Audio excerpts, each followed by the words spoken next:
Imagina esto. Estás corriendo por tu vecindario un domingo por la mañana. El sol brilla, el aire es fresco y todo parece en paz. No sabes que a unas calles de distancia alguien te observa, alguien que ha estado esperándote, alguien que eligió este día, esta hora, solo para matarte. Su nombre era Carl Eugene Watts, pero pocos lo recuerdan. A pesar de que se le atribuyen más asesinatos que a Ted Bundy, Jeffrey Dahmer o el asesino del Zodíaco.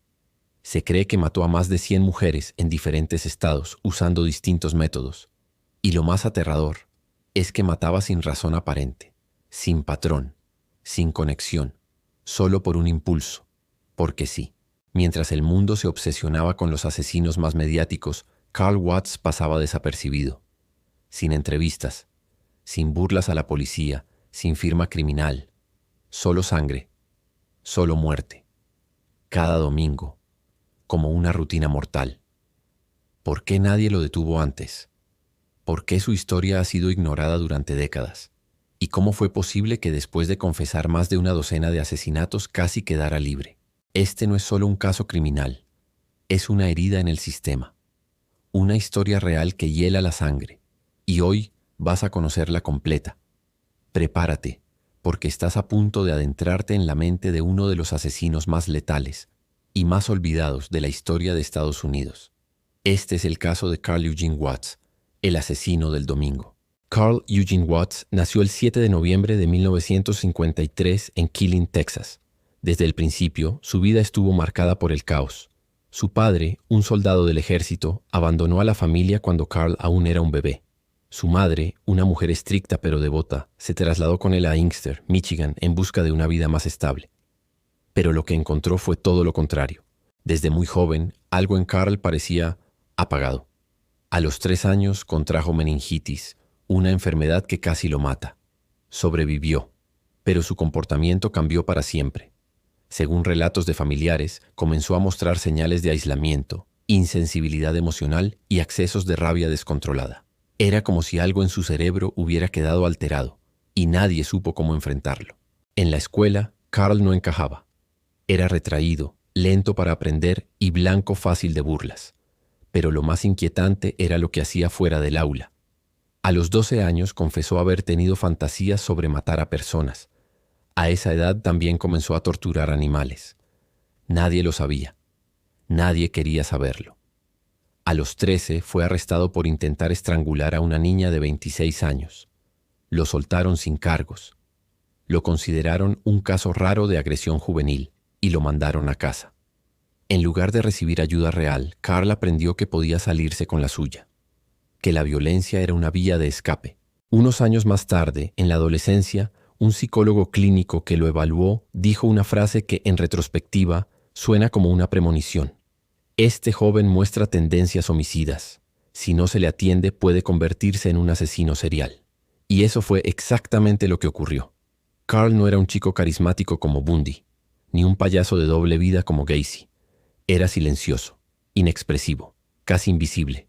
Pero por dentro, la ira y el deseo de matar crecían como un tumor imparable. Mientras su madre trabajaba largas horas como maestra para mantenerlos, Carl pasaba su tiempo observando, acechando, imaginando. Sus impulsos homicidas no eran producto del estrés, del dinero o de una infancia pobre. Eran mucho más profundos. Era como si Carl hubiera nacido para matar. A los 15 años, su expediente escolar estaba plagado de informes de peleas, actitudes antisociales y conductas agresivas. Pero aún así, nadie lo detenía, porque no había pruebas, porque no hablaba, porque no gritaba. Solo pensaba, esperaba, planeaba. Carl se graduó de secundaria por los pelos, pero ya no era un adolescente cualquiera. Se había convertido en un depredador silencioso, uno que todavía no había empezado a cazar abiertamente, pero lo haría muy pronto. Carl Eugene Watts cometió su primer asesinato conocido a los 20 años en 1974. Su víctima fue una joven de 23 años, presa de una brutalidad innecesaria. Fue apuñalada más de 30 veces. La policía no tenía pistas. El ataque parecía aleatorio, sin motivo ni conexión con la víctima. Watts ya se había inscrito en la Universidad de Lane, en Jackson, Michigan. Allí, mientras estudiaba educación física, sus deseos oscuros crecían. Comenzó a seguir mujeres por las calles, a entrar por la fuerza en casas y a acecharlas como si fuera un juego macabro. Durante los años siguientes, varias mujeres fueron atacadas de forma similar, asfixiadas, ahogadas, apuñaladas o golpeadas hasta la muerte. En todos los casos, Carl no tenía relación con ellas. Y lo más desconcertante era que muchas veces atacaba sin molestarse en ocultarse. No le importaba ser visto. Sabía cómo desaparecer después del crimen. Uno de los casos más impactantes fue el de una joven que sobrevivió. La describió como un hombre tranquilo que parecía entrar en trance mientras la agredía. No tenía expresión, como si no estuviera allí, dijo entre lágrimas. Carl Watts era efectivamente un asesino desconectado emocionalmente. Mataba por impulso, por deseo. No por placer ni por rabia, solo por matar. Lo que hacía tan difícil capturar a Watts era su falta de patrón. No tenía un tipo de víctima. Atacaba a mujeres blancas, negras, latinas, rubias, morenas, altas, bajas, adolescentes o adultas. Lo único que compartían era que estaban solas y desprevenidas. Además, cambiaba constantemente de método. Algunas eran estranguladas, otras apuñaladas, otras golpeadas con objetos. A veces las dejaba vivas. A veces las sumergía en agua. Era errático, impredecible, letal. Los expertos coinciden en que Watts no era como otros asesinos en serie, que desarrollan rituales o necesidades específicas. Él era un asesino oportunista, impulsivo y absolutamente carente de empatía. Su cociente intelectual era ligeramente inferior al promedio, pero su astucia para evitar ser atrapado era sorprendente. Un informe psiquiátrico elaborado a mediados de los 70 concluyó que Carl sufría de un trastorno esquizoide de la personalidad y posibles episodios psicóticos breves. Sin embargo, en su mayoría, estaba consciente de sus actos, es decir, sabía lo que hacía y no le importaba. A finales de los años 70, Carl se mudó a Houston, Texas. Allí su rastro criminal se volvió más peligroso y más activo. Las autoridades de Michigan ya lo tenían en la mira por varios ataques, pero sin pruebas concretas no podían hacer nada. En Texas, Watts se sintió libre, y eso significó una nueva ola de crímenes. Entre 1981 y 1982, se estima que mató al menos a una docena de mujeres en la zona de Houston, cada una con un estilo diferente, siempre los fines de semana, siempre al azar. Un patrón emergió. Los domingos, Carl se montaba en su auto y comenzaba a patrullar barrios residenciales en busca de víctimas. Esperaba que alguien saliera sola a correr, a pasear al perro, a sacar la basura. Entonces actuaba. Por eso se ganó el apodo de El Asesino del Domingo, porque sus ataques, por casualidad o por decisión consciente, ocurrían casi siempre ese día. Mientras otros descansaban, él cazaba. En 1982, tras el testimonio de varias sobrevivientes y una ardua investigación, Carl Eugene Watts fue arrestado. Pero lo que ocurrió después es uno de los errores judiciales más polémicos en la historia criminal de EUOU. Las autoridades de Texas, desesperadas por cerrar casos, le ofrecieron a Watts un trato. Si confesaba a ciertos asesinatos y los detallaba, no lo juzgarían por asesinato. Solo lo procesarían por allanamiento de morada con intención de causar daño. Un delito menor en comparación. Watts aceptó. Confesó al menos 13 asesinatos. A cambio fue sentenciado a 60 años de prisión sin cargos de homicidio.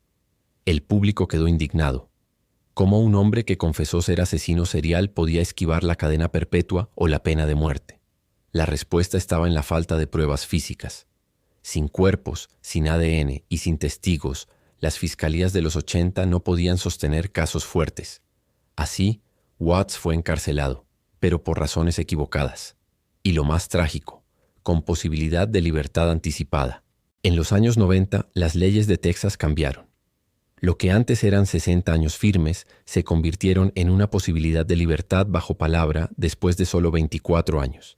Y entonces ocurrió lo impensable. Carl Eugene Watts estuvo a punto de salir libre en 2006. Cuando se conoció la noticia hubo una reacción pública inmediata. Las familias de víctimas, sobrevivientes y activistas exigieron que se impidiera su liberación.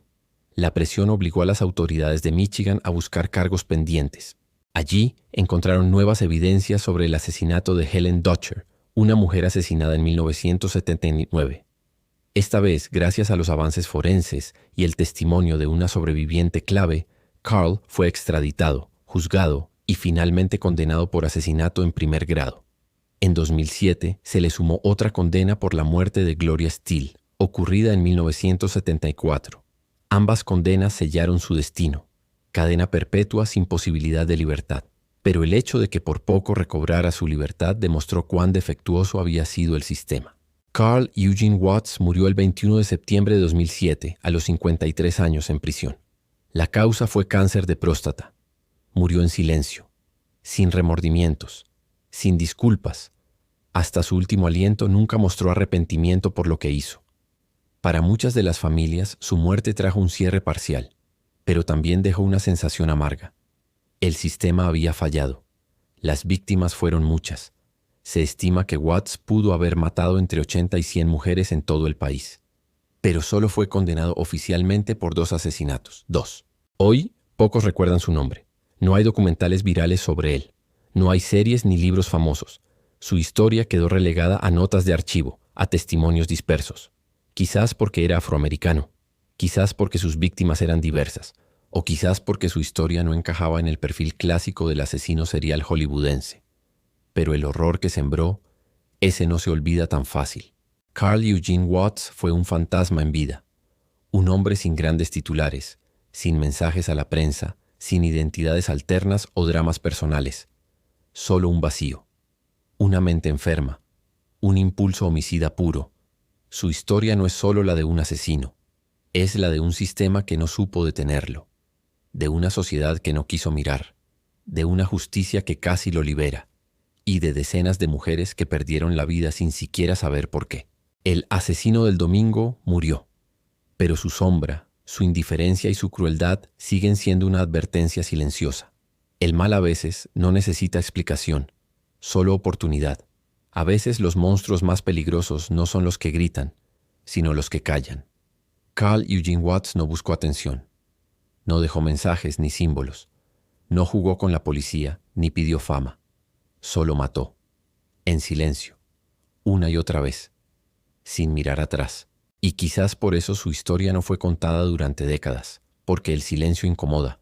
Porque el olvido es más fácil que la verdad. Pero hoy, su nombre vuelve a salir a la luz. No para glorificarlo, sino para recordar a quienes ya no pueden hablar. A cada mujer que perdió la vida sin entender por qué. Este relato es para ellas. Gracias por acompañarme hasta el final.